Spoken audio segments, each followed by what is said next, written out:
हम्म।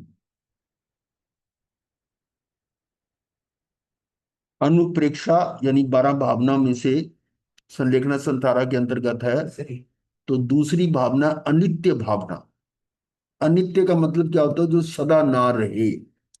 एक होता है शब्द नित्य, एक है अनित्य। अनित्य का मतलब जो क्षण भंग, बदलने वाला है। तो इसमें भरत चक्रवर्ती का रेफरेंस भी आएगा। तो इसमें अब क्या कर रहे हैं, इस संसार में जो कुछ जानने देखने अनुभव करने में आ रहा है, क्योंकि इस संसार में, संसार की बात हो रही है, जो कुछ जानने देखने अनुभव करने में आ रहा है, जो आप देख रहे हो या जान रहे हो, वह सब अनित्य है। टूटने वाला नहीं। चाहे हमारे पास है या नहीं है, तब वो भी तभी अनित्य है। कोई सदा काल रहने वाला है जिसको आप जान रहे हो, देख रहे हो। हम ये पकड़ के थोड़ा बैठे हैं, परंतु यह है कि जो कुछ, संसार की बात कर रहे हैं, अपने नजदीक की बात नहीं कर रहे। इस संसार में जो कुछ जानने देखने अनुभव करने में आ रहा है, वह सब अनित्य है, क्षण भंगुर है, क्षण का भी भरोसा नहीं। कारण क्या है? टेक्निकल पॉइंट क्या है कि ये जितना भी हमें देखने में नजर आ रहा है, वो पुद्गल की पर्याय है। पुद्गल तो उसकी पर्याय है ना। पुद्गल तो मतलब एक परमाणु भी हो सकता है, पुद्गल वो है, लेकिन जिस जो चीज हमें देख रहे हैं, जिस शरीर दिख रहा है या दूसरी वस्तुएं दिख रही हैं, वो पुद्गल की पर्याय है। और पर्याय समय, एक समयवर्ती है, तो इस पर्याय में परिवर्तन होगा ही होगा। शरीर भी पुद्गल की पर्याय है, इसमें भी परिवर्तन हो रहा है, इसलिए अनित्य है। तो ये क्षण भंगुर है, क्षण का भी भरोसा नहीं। देखते देखते ये सब स्वप्न हो जाता है। आंख खुली, स्वप्न खत्म। वैसी है जैसे ही आयुष की डोर कटी, आयुष की डोर कटी, जैसे आकाश में उड़ती हुई पतंग नीचे गिरकर नष्ट हो जाती है, वैसे ये शरीर नष्ट हो जाता है। ठीक है, क्लियर है कि आकाश में उड़ती हुई पतंग गिरकर नष्ट हो जाती है, वैसे ये शरीर भी नष्ट होता है। महावीर की देशना आई है, उत्तरायण सूत्र का ये 10वां अध्याय है। हाँ, जो रजनी गण के जाने पर तरुपत्र पुराने जाते झर, जो मानव जीवन नश्वर है गौतम प्रमाद क्षण का मत कर। जो रजनी गण, रातों का, रजनी रात को कहते हैं, रजनी गण के जाने पर तरुपत्र पुराने जाते झर हैं? वो जो पेड़ के ऐसे से रातें बीते हो तो पुराने पत्ते झड़ जाते हैं। पुराने क्या, नए भी कई बार झड़ जाते हैं। हवा तेज आई, आंधी आई तो पेड़ के पेड़ गिर जाते हैं। इसी प्रकार ये उदाहरण दी गई है, जैसे पत्ते झड़ जाते हैं, ऐसे ये मानव जीवन नश्वर है, ये भी पता नहीं कब झड़ जाए। तो इसको प्रेरणा क्या दी? गौतम प्रमाद क्षण का हूं। अब इस पॉइंट पर आता है कि गौतम भगवान को 36 बार इस आगम के माध्यम से कहा गया कि गौतम प्रमाद मत कर। और कई लोग, हम पहले सुना करते थे ऐसे कि गौतम भगवान तो विचार ज्ञान के धारक थे, वो प्रमाद कहाँ कर रहे थे? ये तो उनका नाम लेके हमें बताया जा रहा है। परंतु आगम या तीर्थंकर ऐसी बात नहीं करते। किसको समझ, उसी को समझाया जा रहा है। और वो प्रमाद का हमने असल में अर्थ नहीं समझा। प्रमाद है क्या? आत्मा से हटकर पर में अगर है तो प्रमाद में है। पर मेरे लिए कौन है?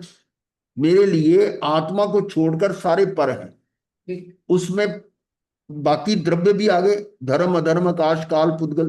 पुद्गल, अब क्योंकि पुद्गल जो है नजर आता है, तो जितने भी मैं नजर आते हैं, जो जीव भी नजर आते हैं, उनके पुद्गल ही तो नजर आ रहे हैं, शरीर।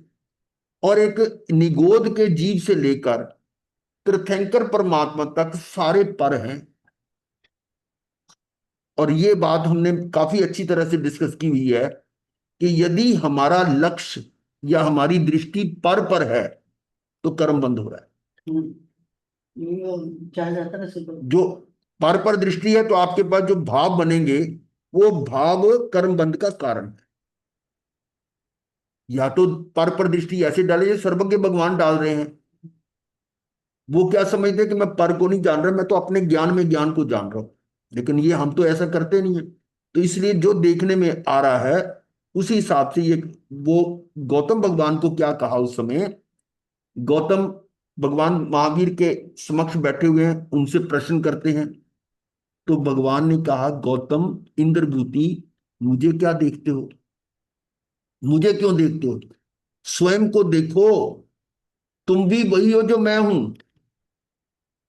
और फिर कहा कि इस क्षण भर का भी प्रमाद मत कर, अर्थात तुम्हारी दृष्टि बाहर है। जिन जिन भगवान पर दृष्टि है, जिन से हटकर निज में आ जाओ, निज में आ जा, निज में रम जा, रतन त्रय को पाई। वो संदेश दिया है कि ये पर में दृष्टि है तो प्रमाद है, प्रमाद है तो कर्म बंध है। तो मुक्ति कैसे होगी। मुक्ति का एक ही नियम है कि आप स्वयं में आ जाए, अप्रमत्त हो जाए। इसलिए उनको बार बार कहा कि ये जो तू दृष्टि बाहर है इसको अंदर ले जा, और एक क्षण का भी प्रमाद कर, एक क्षण का भी प्रमाद कर। क्योंकि काफी लंबी अंदर बैठ जाते रह जाते थे, परंतु फिर दृष्टि बाहर आ जाती थी, तो वो एक क्षण का भी गैप आ गया तो केवल ज्ञान नहीं होगा।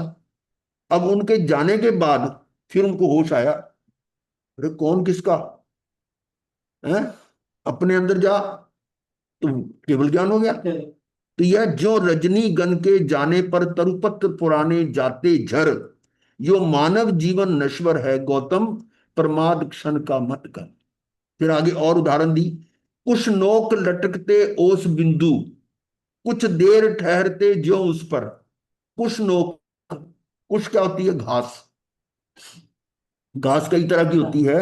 एक घास होती है जो ऊपर का नोकीलापन होता है ऊपर, इसकी नोक जो है ना, ये ज्यादातर घास ऐसी है जो हमारे लगी हुई है, उसकी घास ही है।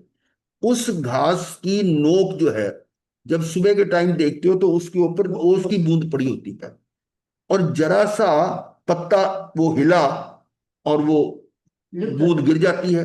तो कुछ नोक लटकते ओस बिंदु, जो ओस बिंदु लटक रहे हैं उसकी नोक पर, किसकी, कुछ घास की। कुछ देर ठहरते जो उस पर, कुछ देर ठहरते फिर गिर जाते हैं, खत्म हो जाते हैं। यो मानव जीवन नश्वर है गौतम, प्रमाद क्षण का मत कर। ये समय का, समय भी प्रमाद मत कर, आपके पास कितना समय तो नश्वर है। ये अनित्य भावना की बात आ रही है। पेड़ से पीला पत्ता गिरते समय पूछता है पिता। अब ये तो एक वो किसका है, कोई काव्य भी है, पूछ पेड़ पत्ता पूछे पेड़ से, हाँ ऐसा कुछ है। भजन या कबीर के हैं, किसके हैं। तो पेड़ से पीला पत्ता गिरते समय पूछता, हे पिता, अब वापस कब मिलेंगे। तो वो पेड़ क्या कह रहा है, उत्तर दिया, तू तो जा, मेरे यहां तो ना जाने कितने ही कोमल किसलय फूट रहे हैं। किसले क्या होता है, कोपले। वो पहले कलर उनका लाल लाल सा, जैसे आपने देखा ये हमारे नीम के लगे ना, ये बरसात हो रही तो नए नए पत्ते और निकल रहे थे, तो वो लाल रंग के थे, लाल। वो जो कोंपले किसले बोलते हैं, कोंपल के जो निकलती हैं कोंपले से। तो कहता मेरे तो कितने ही और कोमल किसले फूट रहे हैं, तू गया जा और आ रहे हैं। क्या मतलब, जाने वाले को कुछ नहीं कोई। कहते हैं पहले तो पीला पत्ता ही गिरता था, और आज तो हम हरे भी गिर रहे हैं। हाँ, हरे भी गिर जाते हैं। क्या अर्थ निकलता है इसका। ये पहले तो पूरी उम्र करके जाते थे, अब बचपन में भी निकल जाते हैं, छोटी उम्र में भी मर जाते हैं। वयोवृद्ध 100 वर्ष की आयु पूर्ण कर मृत्यु होती थी, होती थी। अब बहुत कम है, अब जैसे अभी सेठ जी महाराज जी का था, 97 की एज थी। लेकिन अब इतनी लंबी उम्र कहाँ होती है। आज तो असमय ही शिशु बाल युवान हरे पत्ते भी मर जाते हैं। यानी इसमें बुढ़ापे की इंतजार नहीं है, उससे पहले शिशु बाल, बचपन बने, बच्चा पैदा होते ही, पैदा होने से पहले भी मर जाते हैं। और युवा होकर, युवा हरे पत्ते हो गए किस्म के, वो भी मर जाते हैं। तो चाहो ना चाहो पर भव जाना पड़ेगा, ये तो है। धन वैभव चाहे करोड़ों करोड़ का हो, पद प्रतिष्ठा चाहे सम्राट, विश्व विजेता, महाराजा, चक्रवर्ती, वासुदेव, पूरे विश्व पर धाक वाले देश का राष्ट्रपति, पूरे विश्व पर धाक वाले हैं, बड़े बड़े देश हैं। आदि दुनिया पर राज्य करने वाली महारानी एलिजाबेथ, नहीं नहीं, अरे आप ऐसे बोल देते हो। आदि दुनिया पर राज्य वाली महारानी, हाँ, महारानी एलिजाबेथ थी। अच्छा, वो तो वहां की थी। तो आदि दुनिया पर राज था उसका। सुन तो कह रहा हूँ, आप सुन लिया करो पहले, अब बीच में कमेंट देने लग जाते ना। या प्रधानमंत्री, पूरा देश जिसके पीछे न्यौछावर हो, और ऐसे राष्ट्रपिता या पूरे देश पर एक छत्र शासक प्रधानमंत्री या महासेनापति, विश्व का चोटी का वह वैज्ञानिक जिसने व्यक्ति बूढ़ा बीमार ही ना हो ऐसे आविष्कार किए हों, सबको जाना ही पड़ता है। ठीक है। परम ज्ञानी तीर्थंकर महाशक्तिशाली, परम ज्ञानी तीर्थंकर महाशक्तिशाली, अनंत वीर्य के धारक केवली परमात्मा भी अपने आयुष का एक समय भी बढ़ाने में समर्थ नहीं होते। चक्रवर्ती अपना सारा चक्रवर्तित्व तो लुटा दे, एक आलचंद मुझे चंद मिनट और इस महासिंहासन पर सुख भोग लेने दे, तो भी नहीं सुनता वह कराल। कराल, कराल मतलब भयानक, विकराल, कराल, विकराल भी होता है। कराल का मतलब भयानक, प्रचंड, विभत्स, वो उसको कराल कहते हैं। विकराल तो बहुत बड़ा साइज, जैसे मतलब कोई बड़ा भूत या वो देव बड़ा साइज बना के, तो वो भी विकराल कहते हैं। ये कराल का मतलब जो भयानक है, डरावना है, वो कालचंद। इसको मैं, अनित्य की एक भावना थी, मैं वो आपको पहले बताता हूँ। अनित्य भावना, भोर की स्वर्णम छटा सम, क्षणिक सब संयोग हैं। भोर की स्वर्णिम छटा सम, भोर किसको कहते हैं? सवेरे सवेरे जो लालिमा होती है, वो क्षणिक सब संयोग है, वो कुछ क्षण के लिए है, फिर वो लालिमा खत्म हो जाती है। पद्म पत्रों पर पड़े जल बिंदु सम सब भोग हैं। पर पद्म पत्रों पर, या वो कमल के पत्ते, उन पर जल बिंदु, या कुछ नोक में बताया तो जल बिंदु, उस पर बता दिया। जल बिंदु सम सब भोग हैं। सांध्य दिन कर लालिमा सम, लालिमा है भाल की। सब पर पड़ी मनहूस छाया, विकट काल कराल की। ये कराल शब्द ये मेरे को ध्यान आ गया। सांध्य दिनकर लालिमा, शाम को सूर्य की लालिमा सम, सांध्य दिनकर लालिमा सम, लालिमा है भाल की। भाल कहते हैं ये मत्था, माथे को कहते हैं ना। इसकी लालिमा भी वैसे ही खत्म हो रही है जैसे शाम की लाली, शाम के समय की लाली भी उसी प्रकार से ये भी जा रही है। जिंदगी की शाम। सब पर पड़ी मनहूस छाया, किसकी? विकट काल कराल की। ये विकट ध्यान, उसकी छाया है। अंजुलि सम, अंजुलि जल सम जवानी, क्षीण होती जा रही। प्रत्येक पल जर जर जरा नजदीक आती जा रही। अंजुलि जल, पानी हाथ में रख लो ना, वो पानी गिरता जाता है, रुकता नहीं है। अंजलि जल सम जवानी, क्षीण होती जा रही। प्रत्येक पल जर जर जरा नजदीक आती जा रही। क्या हर पल जर्जर और जरा, जरा किसको कहते हैं? जो पूछ रहा हूं वो बताया करो। जरा मतलब शरीर है, जर्जर मतलब बुढ़ापा। बुढ़ापा गुरुजी। आप सुनते पूरा है नहीं, जवाब अपना देने लग जाते हैं, वही तो गड़बड़ होती है। प्रत्येक पल जर्जर, जर्जर जो होता है ना, खंडर जैसे बन जाता है। जरा जो बुढ़ापा, नजदीक आती जा रही है, नजदीक में आ रही है। काल की काली घटा प्रत्येक क्षण मंडरा रही। किंतु पल पल विषय तृष्णा तरुण होती जा रही। काल की काली घटा प्रत्येक क्षण मंडरा रही, तो हर समय है। किंतु पल पल विषय तृष्णा, ये देखो पॉइंट क्या है। उसके बावजूद पल पल विषय तृष्णा, विषयों की तृष्णा की, मुझे और मिल जाए और थोड़ा, तरुण होती जा रही, वो तरुण हो रही है तृष्णा। क्या मेल बनाया, तृष्णा तरुण होती जा रही है, तरुण का मतलब जवान हो रही है। बुढ़ापा है, कब्र में पैर हैं, पर उसकी तृष्णा जो है वो और ऊपर हो रही है।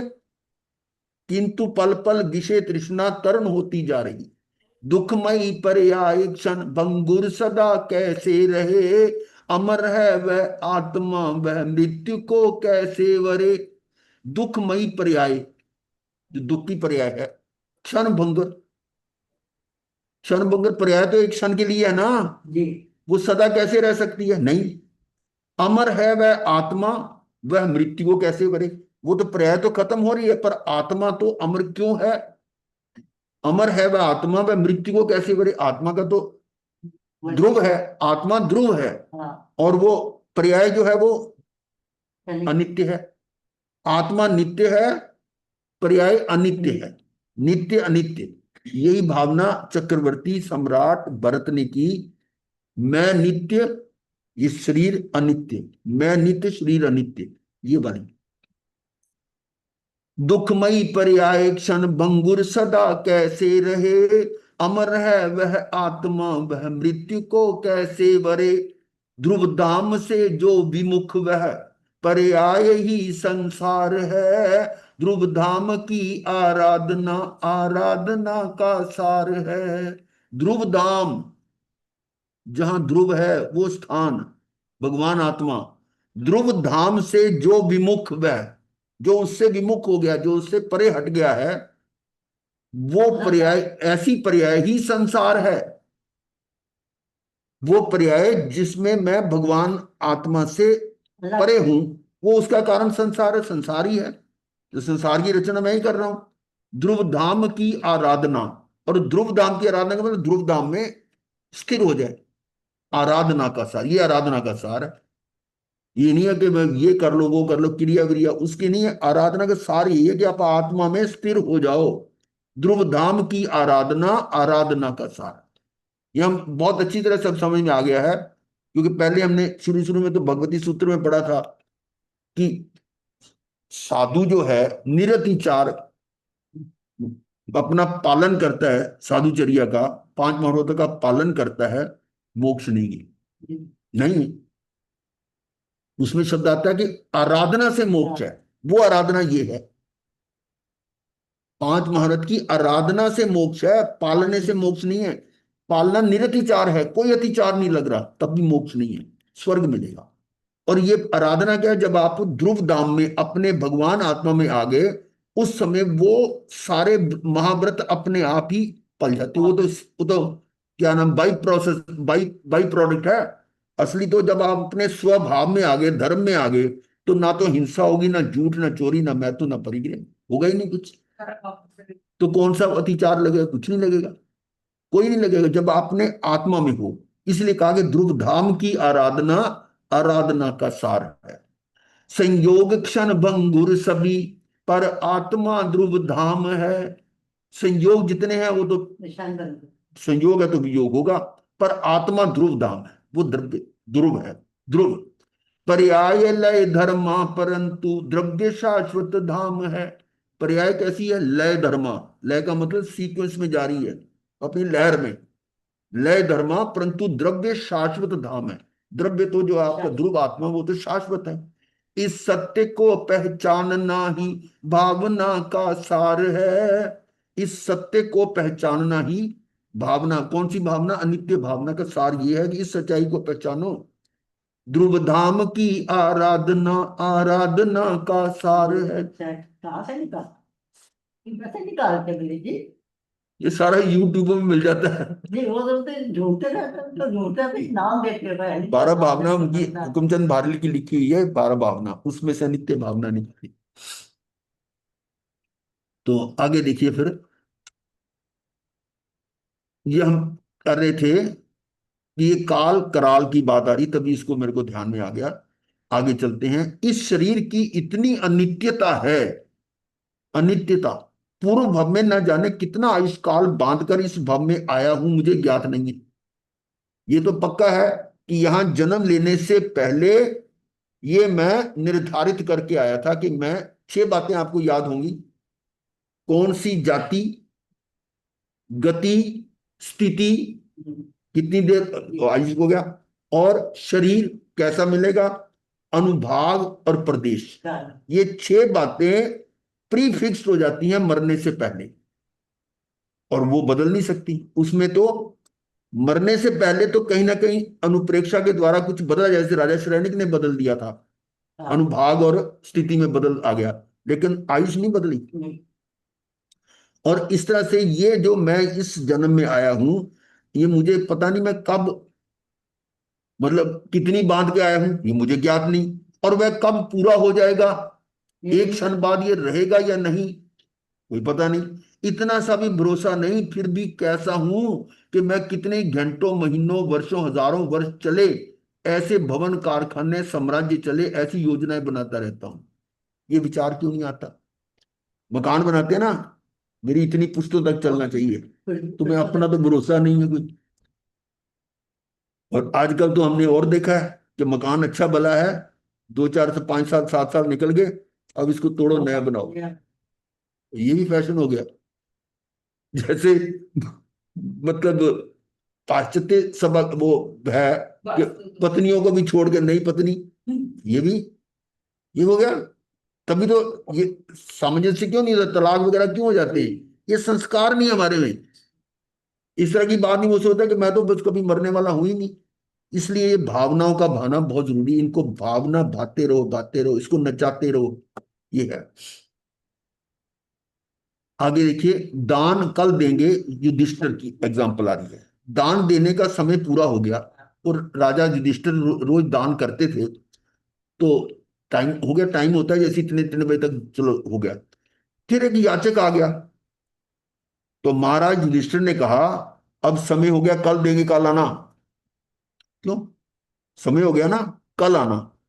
अब इस बात को सुनकर भीम ने बड़ी जोर से बिगुल बजाया, खुशी में। बिगुल बजता ना करके, और तभी बिगुल की ड्रेज ध्वनि हुई। पूछा, भाई भीम, क्या बात विशेष होगी कि तुम प्रसन्नता में बिगुल बजा रहे हो? बिगुल भी जो है ना, उसकी साउंड से पता रहता है कि ये प्रसन्नता में है या गमी में है। क्योंकि जब किसी की वो मृत्यु होती है तो उसमें भी वो बिगल बजता है, और जब झंडा वगैरह ऊपरता उतरता तब भी बिगल बजता है, और युद्ध में भी होता है बिगुल। तो उस बिगुल से उन्होंने कहा कि भी तेरे को क्या क्या खुशखबरी मिल गई तेरे को? तो वो कहता, महाराज, मेरे भाई युधिष्ठिर ने काल पर विजय पा ली है। क्यों कहा, क्यों कहा? तो उसने कहा ना, कल आना। उसमें पता है कल आएगा। हाँ, उसने काल पर विजय पा ली है। इससे बड़ी प्रसन्नता और नहीं हो सकती। अब युधिष्ठिर ने कान पकड़ा, याचक आवाज लगाई, तुरंत दान दिया। ये ना, यानी एग्जाम्पल है कि कोई पता नहीं है, पर हम ऐसी गलती कर देते, कल पे छोड़ देते काम। दृष्टांत है। फिर कालजयी, कालजयी का मतलब क्या होता है? जो काल को जीत जाता है। सिद्ध परमात्मा को कहते हैं कालजयी। कालजयी सिद्ध परमात्मा को कहते हैं। कालजयी कह लीजिए अकाल। ये गुरबानी में अकाल पुरख आता है, कर्ता पुरुष अकाल। सत श्री अकाल, सत श्री अकाल, सत श्री अकाल नहीं है, सत श्री अकाल। अकाल का मतलब क्या है? जिस पर काल का कोई प्रभाव नहीं होता, वही कालजयी। हम उसको सिद्ध परमात्मा कह रहे हैं, वो परमात्मा कह रहे हैं उसको। कर्ता पुरुष निर्भव निर्वैर, अकाल मुक्त अजूनी भयो। अकाल मुक्त, अकाल मुक्त हो गया वो अजूनी। अब अजूनी का मतलब अब जूनी में नहीं आएगा, वही बातें उनके पास नहीं है। तो ये कालजयी का मतलब सिद्ध परमात्मा कहते हैं, वहां भी काल से प्रभावित नहीं होते। अनंत अव्ययाबाद सुख में लीन रहते। अव्ययाबाद का मतलब उसमें कोई ब्रेक नहीं है। नहीं, ज्यादा की बात नहीं है। अब फिर बीच में कमेंट दे देता हूं। अव्ययाबाद का मतलब बिना ब्रेक, बीच में कोई ब्रेक नहीं है। एक समय के लिए भी वो सुख में बाधा नहीं है। सड़क पर चल रहे हो, स्पीड ब्रेकर कोई नहीं है। आप समझिए, अब अव्ययाबाद का मतलब ये है। टोल रोड चल रही है, कटरा दिल्ली हाईवे चल रहा है, ब्रेक भी नहीं लगाते, सीधी हाईवे पे चल रही है, वो है अव्ययवाद में। लेकिन जहां कहीं भी हल्की सी भी रुकावट नहीं है और गाड़ियां ऐसी दौड़ती हैं उसमें।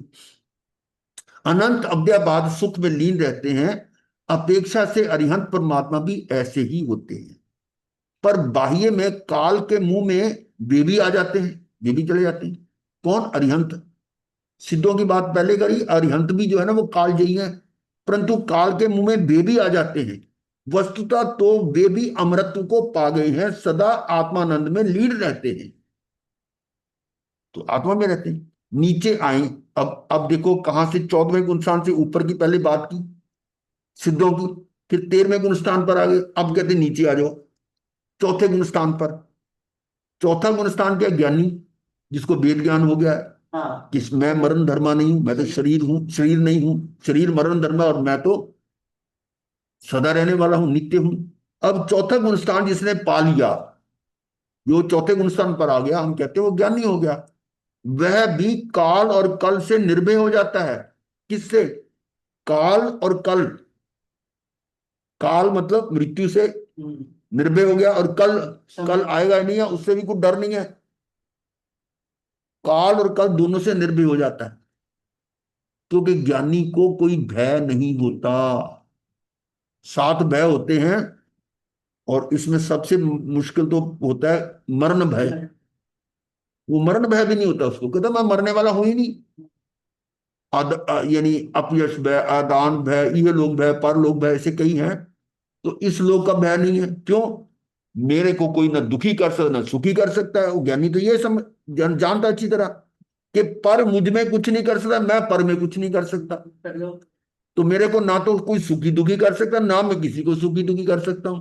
तो वो कैसे व्यतीत होगा?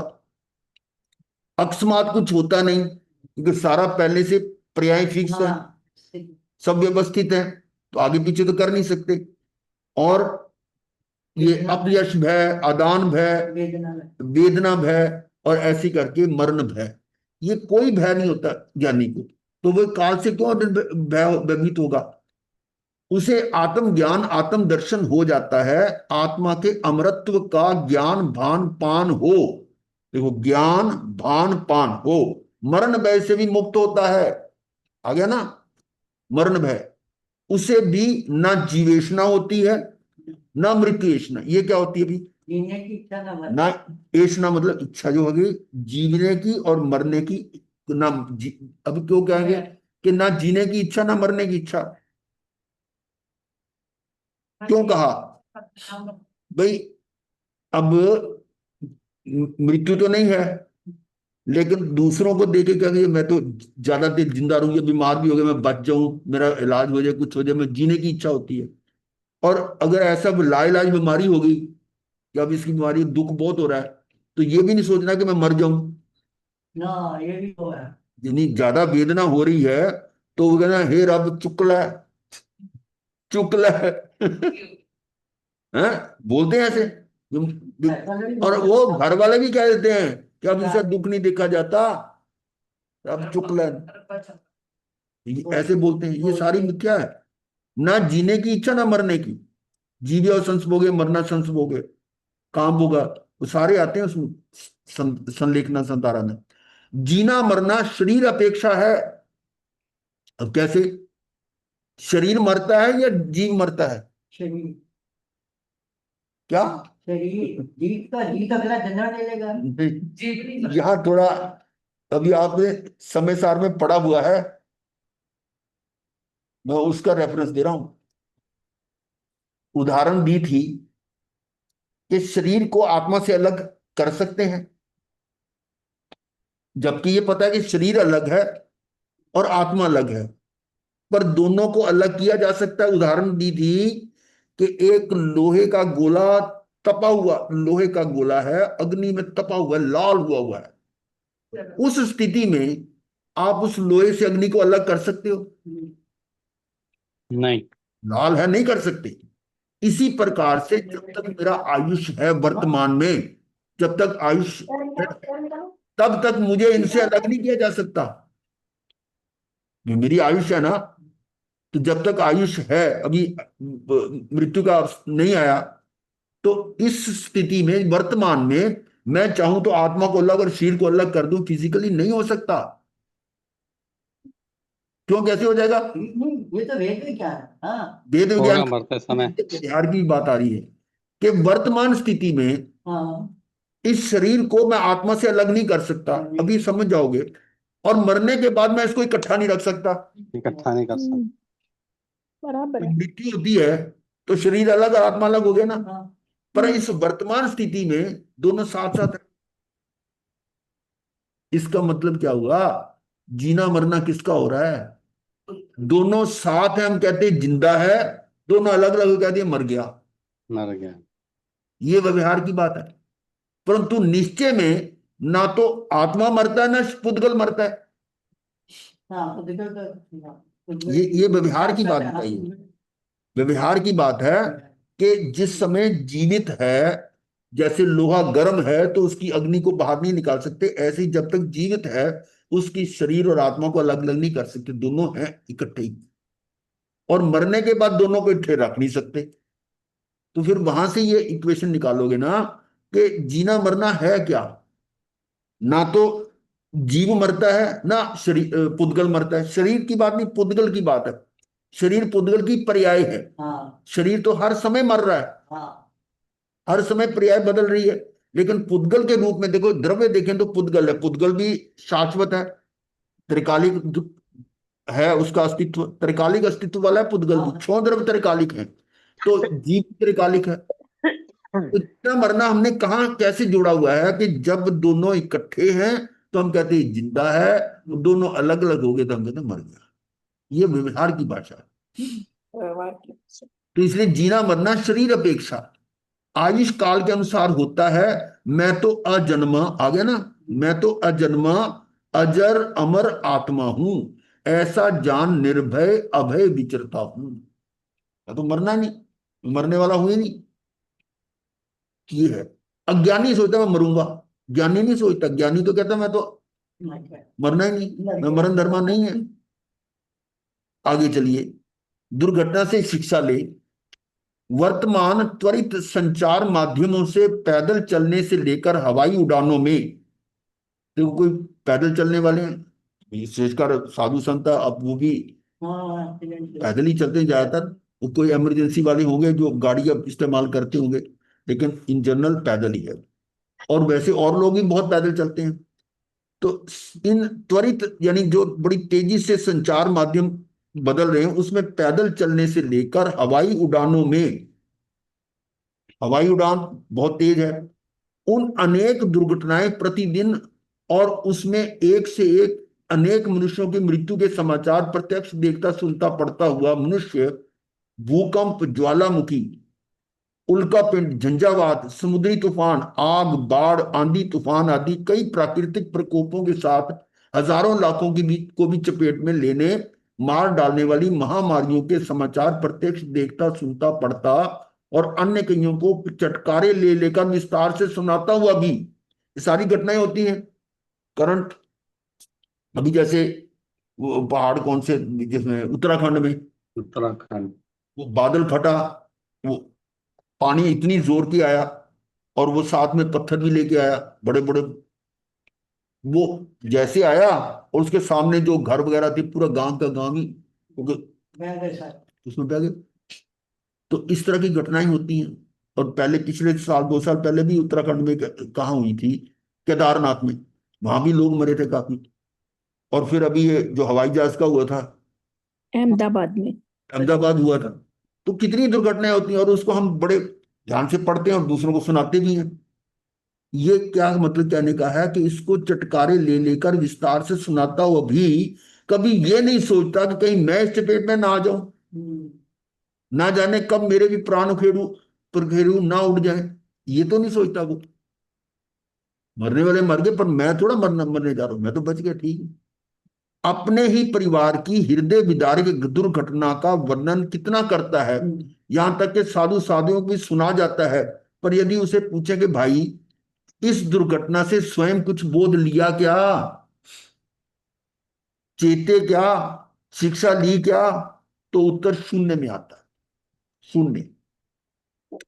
उसकी सभी संसारियों की गाड़ी तब भी इतनी ही दौड़ रही है, मतलब वो अपना वैसे ही काम रूटीन में चल रहा है, कोई फर्क नहीं पड़ता।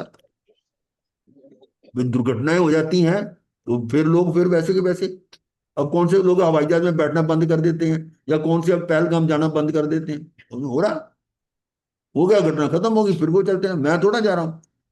तो ये है, संसारियों की गाड़ी तो उसी तरह से दौड़ रही है, उतनी ही आपाधापी भागम भाग मची है। वही तृष्णा, वही मोह, वही भोग, वही इंद्रियासक्ति, वही पापाचरण, और स्वच्छंद भोगों में वही तल्लीनता। यानी उन दुर्घटनाओं से क्या सबक लिया? कुछ नहीं भाई, खबर होगी, खबर होगी, सुनामी आ गई, भूकंप आ गया, हो गया, रंच मात्र अंतर नहीं पड़ता। क्या फर्क पड़ता है? खबरें ऐसी सुनते हो, कोई फर्क फर्क पड़ता है कि अपना भी समय पता नहीं कब आ जाए, क्या पता कब दुर्घटना हो जाए। जैसा वही जैसे जैसे वही एक ऐसा है कि चाहे लाखों का ऐसा हो गया होगा, मुझे क्या, मेरे पास तो अमर अमर पट्टा है, खूब जीना है। ये अपनी मौत को नहीं याद करता, उसको तो भूले रखता है। यही सबसे बड़ा आश्चर्य है, आश्चर्य भी है कि रोज मरते को देखता है पर अपनी अपनी नहीं सोच रहा। तेरी आदत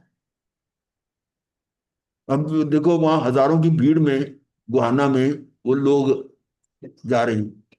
ये नहीं अब कर कोई सकते। ये थोड़ा सोच रहे कि हमने भी मरना है। हो सकता है किसी किसी के दिमाग में, पर वो क्षणिक क्षणिक होता है। वो सिर्फ एक मेला समझ लो, वो उस तरह की भावना समझ लो कि, पर उसका जो है ना, जो सबक सीखना चाहिए वो नहीं सीखते। बोल। कहाँ आगमों में, शास्त्रों में उदाहरण आए कि शरीर में रोग आ गया, अशुचि शरीर से ध्यान हटा, संयम से शुचि धर्म और मुक्त हो गए। संत कुमार, ये कल हमने वर्णन किया था कि भी शरीर में रोग आ गया, उधर सोचा कि अरे शरीर इतना अपवित्र है, तो हाँ सही वो है। उसमें संयम वैराग्य हुआ, संयम लेके शुचि धर्म यानी शुद्ध धर्म में, अपने पवित्र धर्म में आ गए। सनत कुमार चक्री चक्रवर्ती बूढ़े बैल को देकर लगा। अब बूढ़ा बैल कौन था? एक राजा था, उसने एक बैलशाला में एक गाय का बच्चा बछड़ा था, उसको देखा, बहुत सुंदर था और अच्छा लगा उनको। तो राजा ने हुक्म दिया कि इसको ना स्पेशल केयर करके इसको अच्छी तरह से पालन पोषण करना, एक अच्छा तगड़ा बैल बनाना। तो ठीक है, राजा का हुक्म है। फिर कभी कई सालों के बाद राजा उधर से निकला, वो बैलशाला में देखा कि वो मेरा वाला वो बैल कहाँ है। तो उन्होंने कहा, वो एक मरियल सा बैल पड़ा हुआ था, वो दिखाया, है वही है ये। अब देखो क्या है, बूढ़े बैल को, बूढ़ा हो गया था वो, देखकर लगा कि ओहो, ऐसा जवान हट्टा कट्टा सांड ऐसा जीर्ण हो गया, वैराग्य और सर्ववृत्ति मोक्ष। हाँ ये है, ये जो चार ये पेड़ भी दो थे। अब इसमें क्या संकेत आ रहा है कि जो भी घटना हो रही उससे आप क्या सीख ले रहे हो, शिक्षा क्या ले रहे हो? सिर्फ घटना हो गई, अब मतलब मेला गेला हुआ, भीड़ भड़के में अपना वो घूम फिर के वापस आ गए, क्या क्या हासिल क्या किया? आपने अपने बारे में कुछ सोचा?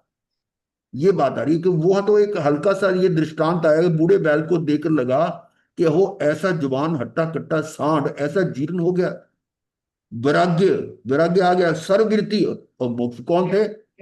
करकंडू, स्वयं बुद्ध करकंडू ऐसे हुए ना वो, क्या नाम, स्वयं बुद्ध, प्रत्येक बुद्ध। प्रत्येक बुद्ध, हाँ प्रत्येक को दो ना चार। हाँ, वो उनमें करकंडू भी तो था ना। हम्म, इंद्रधनुष की छटा देखते देखते आनंद ले रहे राजा ने देखा, एक राजा था, वो इंद्रधनुष देख रहा था, और छटा तुरंत विलीन हो गई। हल्का सा हवा में हलचल हुई। हवा में हलचल क्या होती है कि हवा के अंदर होते हैं वाटर ड्रॉप्स, पानी की बूंदें होती हैं। यानी बरसात का मौसम निकला तो हवा में नमी होती है, तो उसमें बूंदें भी होती पानी की। और इधर मान लो शाम का सूरज है, हम्म, तो सूरज की रोशनी उन ड्रॉप्स, जो पानी की बूंदे हैं ना, उसमें से होकर जब निकलती तो 7 रंग बन जाते हैं। ये साइंस है।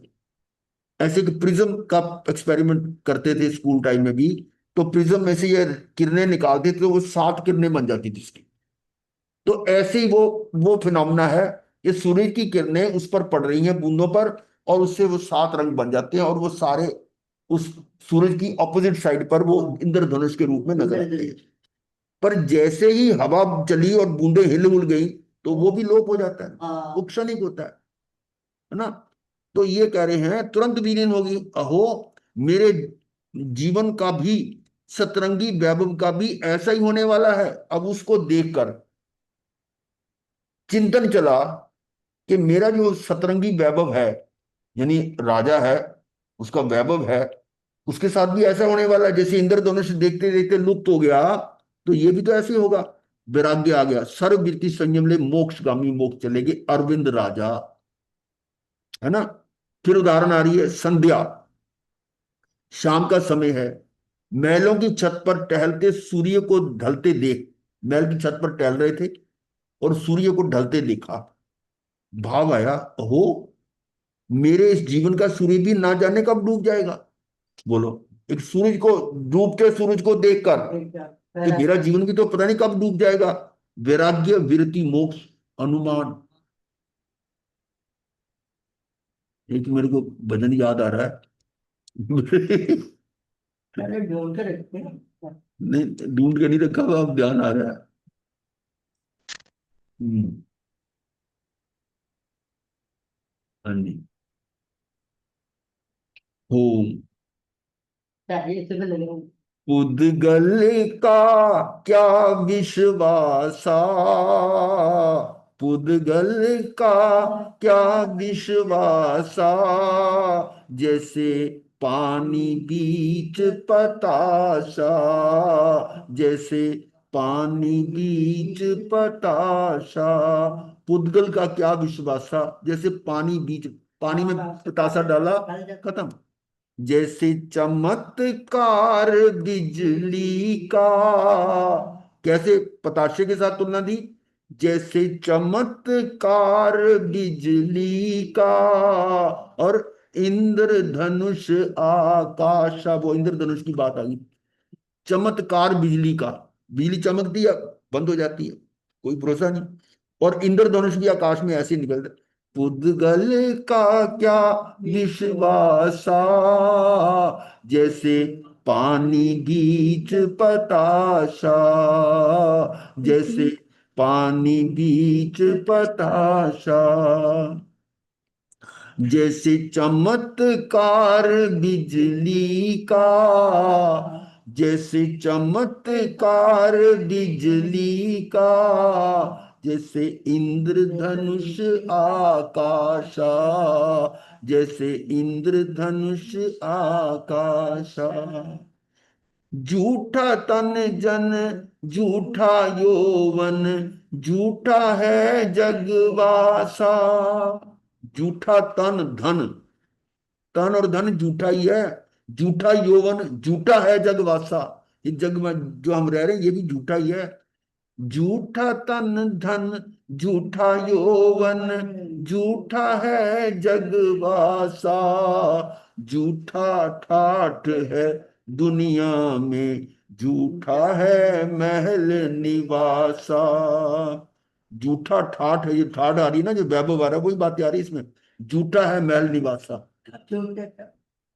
पुद्गल का क्या विश्वासा, जैसे पानी बीच पताशा, जैसे पानी बीच पताशा। एक दिन ऐसा होगा लोगों, जंगल होगा वासा। क्या मतलब, एक दिन ऐसा होगा लोगों, जंगल में होगा बस। जंगल कहाँ, शमशान घाट में, वो जंगल ही तो है वहां, जंगल होगा बादशाह। इस तन पर हल फिर जाएंगे, पशु चरेंगे करेंगे घासा। भाषा। इस तन पर हल फिर जाएंगे, पशु चरेंगे घास, का क्या विश्वास, जैसे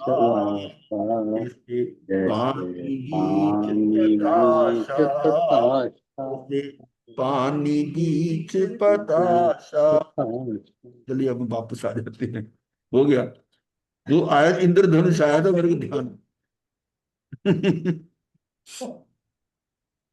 चलिए अब प्रातः प्रति प्रकृति भ्रमण में रुग्ण, प्रातः प्रकृति भ्रमण, शहर को जाते हैं, पहाड़ी पे चलेंगे कहीं चलेंगे, में रुग्ण वृद्ध भिखारी और मृत्यु शैया के दृश्य देखते देखते ऐसा तीव्र वैराग्य के रात्रि में ही रानी और कुमार को सोता रख महल से बाहर जंगलों में संन्यास किसने लिया?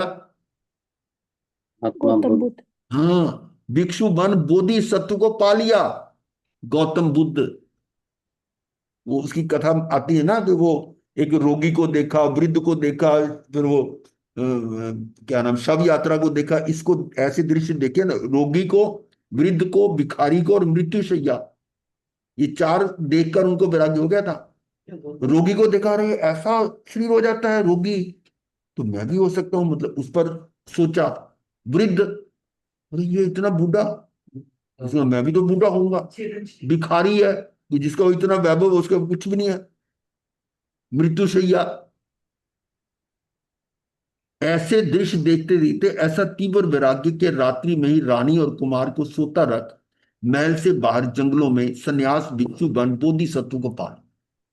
एक बार को याद आ गई तो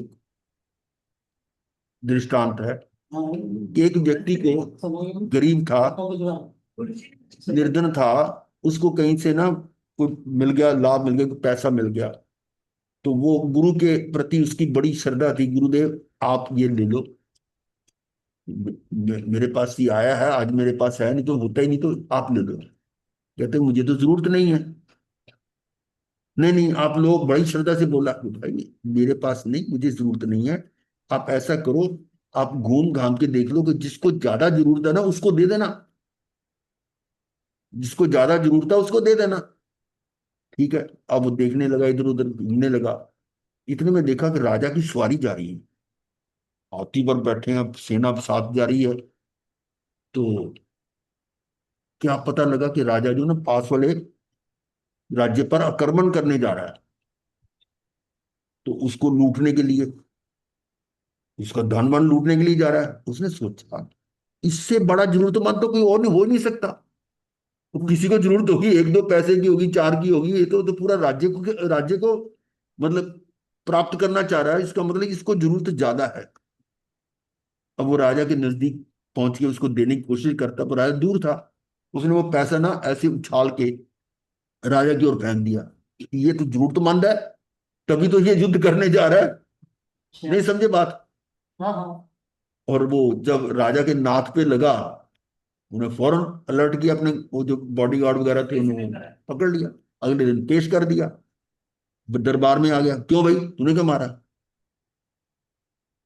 तभी मैंने तो, अब वो रात को बड़ा चिंतन करता रहा, कहता मैं तो कि तू रात को क्या कर, रात को मैं इतना चिंतन करता रहा कि मेरे पास एक पैसे का आया और उसके कारण मैं आज यहां फांसी का हुक्म हो जाएगा मेरे को।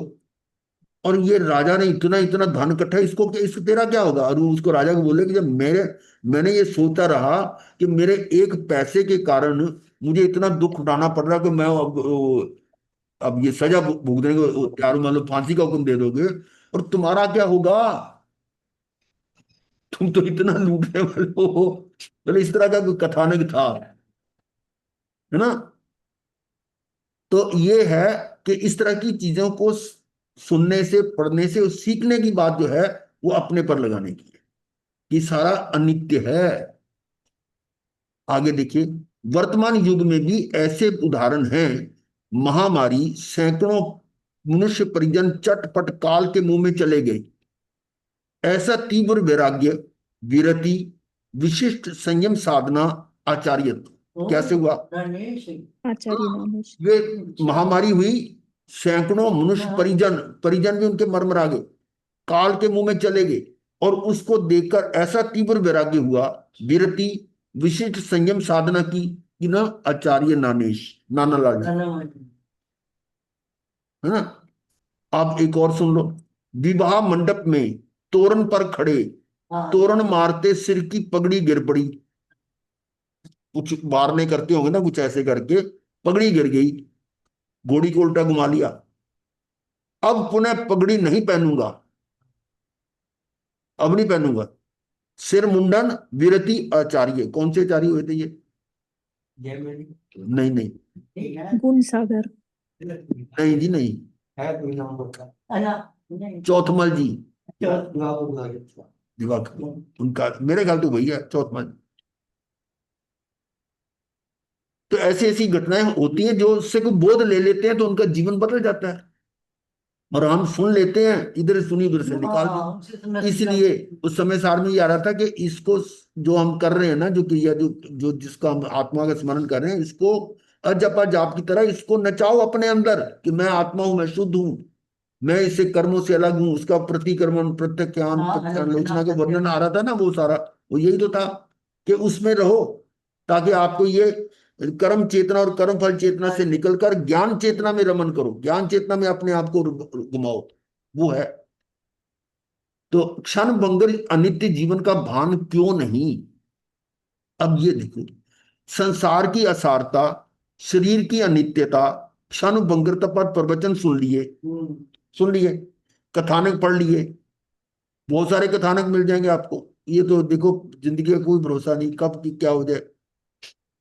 सुन लिए, चटपट चले जाने वाले परिजन परिचित के दाह संस्कार में हो आए। अपने परिजनों के किसी का भी परिचित के दाह संस्कार में भी हुआ है। शमशान वैराग्य 5-10 मिनट रहा। शमशान में भी पूरा वैराग्य नहीं होता।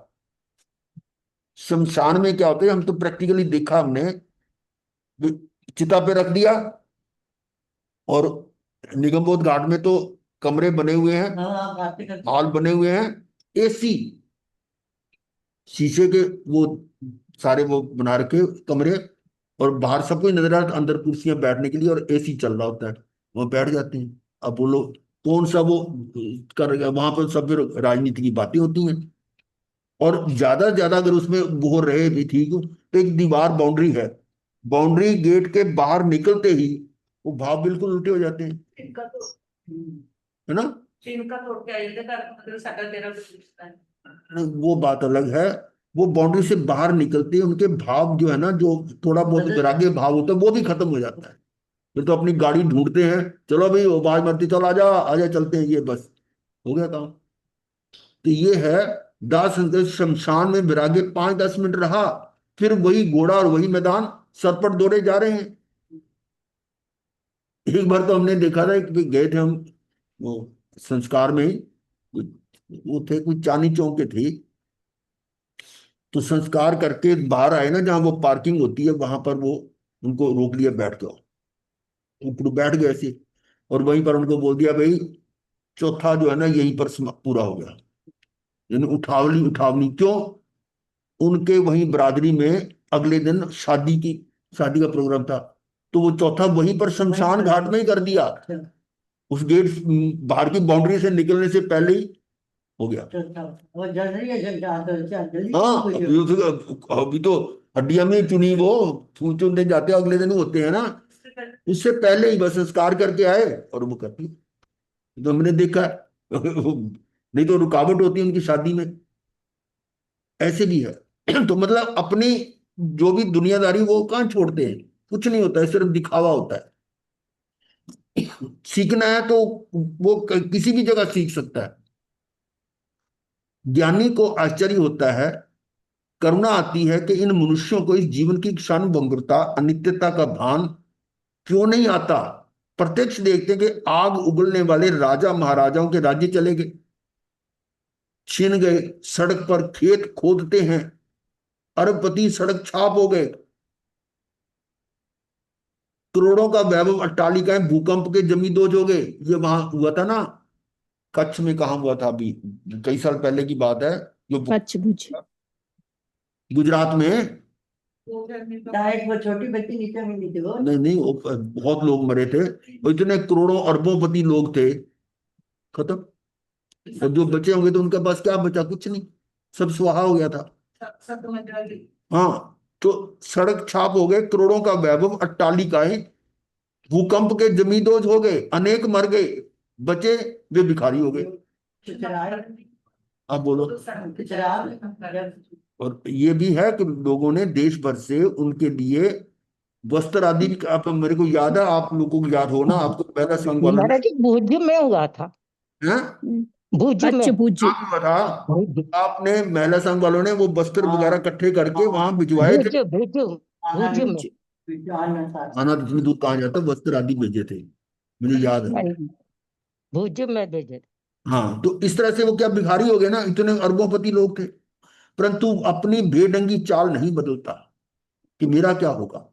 ज्ञानी को खेद आश्चर्य होता है कि प्रत्यक्ष इस अनित्यता क्षण भंगुरता को देखते हुए भी जुगुप्सा नहीं आती। कोई कोई नहीं आता उसमें, ये क्या हो जाएगा, वैराग्य वृत्ति क्यों नहीं आती, संसार मार्ग में रखा कदम पीछे क्यों नहीं हटता, पीछे क्यों नहीं मुड़ता। कोई असर नहीं।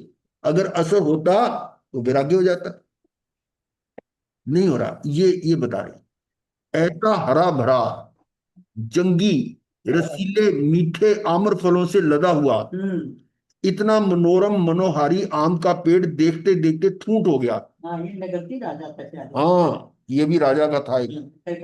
एक तो इंद्रराज देख के आया। सारी शोभा, बाह्य की मनोहरता, आकर्षण सब चला गया। कैसे? अब इस हुआ ठूंठ कैसे हुआ?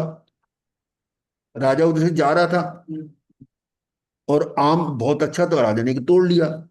अब राजा ने तोड़ा तो पीछे जो थी सेना थी उन्होंने सबने एक एक तोड़ लिया। और जब वो घूम घाम के वापस आए तो वहां एक भी आम नजर नहीं आया। तो सारे तो तोड़ के ले गए, ठूंठ रह गया ना। उसको देखकर उनमें विराग आया था। सारी शोभा, बाही की मनोहरता, आकर्षण सब चला गया। और कितना अच्छे लग रहे थे वो पेड़, और अब खत्म। अब इस और कोई देखता भी नहीं है, जिसके ऊपर फल नहीं है उसको कौन देखेगा। फल पे देखें। ऐसे ही ये राज्य वैभव के ठाठ, ऐसे ये राज्य वैभव के ठाठ, जय जयकार, रनिवास का ह्रास, आस विलास, इस शरीर की शोभा, कांति रूप लावण्य, बल, न जाने कब क्षीण विलीन विलुप्त नष्ट हो जाने वाला। इस संसार में सब कुछ क्षण भंगुर है, इतना अनित्य है, इतना अनित्य। ये नित्य शाश्वत ध्रुव अमर आत्मा, नित्य आत्मा को छोड़, जो नित्य रहने वाला है उसको तो छोड़ दिया, और मैं इस अनित्य शरीर और इसके संयोग्य में क्यों रम रहा हूं। जो बदलने वाला है उस पर क्यों रम रहा हूं, जो सदा रहने वाला नहीं है। जो सदा रहने वाला उसको मैंने ध्यान ही नहीं दे रहा। ना जाने किस क्षण फूट हो जाने वाला, मिट्टी हो जाने वाला, अनित्य अनित्य सब कुछ अनित्य है। वैराग्य वृत्ति संयम और मोक्ष, प्रत्येक बुद्ध राजा नगति, ये उसका उदाहरण था। जनक गति का था। हाँ, चलो ये कर देते हैं। वन विहार शोभा निहार कर लौटते समय कचरे के ढेर पर बांस देखते हैं। बांस क्या होता है? एक होता है उत्सव, होता है इंद्र महोत्सव कहते हैं इसको। इंद्र, वो एक बहुत बड़ा ऊंचा ध्वज बनता है, और उस ध्वज की बड़ी शोभा होती है, उसके लिए मतलब क्या क्या किया, तो उसी के कारण वो वहां मेला सा लगता है। और यहाँ देखो, वन विहार शोभा निहार कर लौटते समय कचरे के ढेर पर बांस देखते हैं। बांस पड़ा हुआ वो इंद्रध्वज वाला। पूछने पर मंत्री बोले, महाराज ये वही इंद्रध्वज वाला भी बांस है जिसका वो प्रोग्राम था। विचार में निमग्न हो गए। ओहो, चित्रशाला के मध्य में इंद्रध्वज विविध वर्णी ध्वजाओं से सुसज्जित, सारी प्रजा के लिए आकर्षण का विषय था। उसको देख देख के खुश हो रहे थे। ओहो, ऊपरी सजा ये सज्जा और ये बाई का सौंदर्य वैभव किस काम का, कितने क्षणों का। इसे विलुप्त होते देर नहीं लगती। कब बांस जैसा उपेक्षित कचरा राख हो जाने वाला ये शरीर और इससे जुड़े राज्य वैभव शोभा वैभव आदि विलुप्त हो जाने वाले। या तीव्र तीव्रतम वैराग्य, सर्वविरति, संयम, तप से के ज्ञान, ये थे प्रत्येक बुद्ध द्विमुख। राजा। द्विमुख राज। ठीक है, हाँ। तो यहीं पर हम ब्रेक लगाते हैं। ओम शांति। अब इसमें तो रीडिंग में कुछ कुछ मेरा तो काम नहीं, आप लोग ही कर रहे हैं जो भी कर रहे हैं। वरना महाराज जी बहुत कृपा। गुरुदेव के आगे से चत्तारी मंगलम, अरिहंता मंगलम, सिद्धा मंगलम, साहू मंगलम, केवली मंगलम,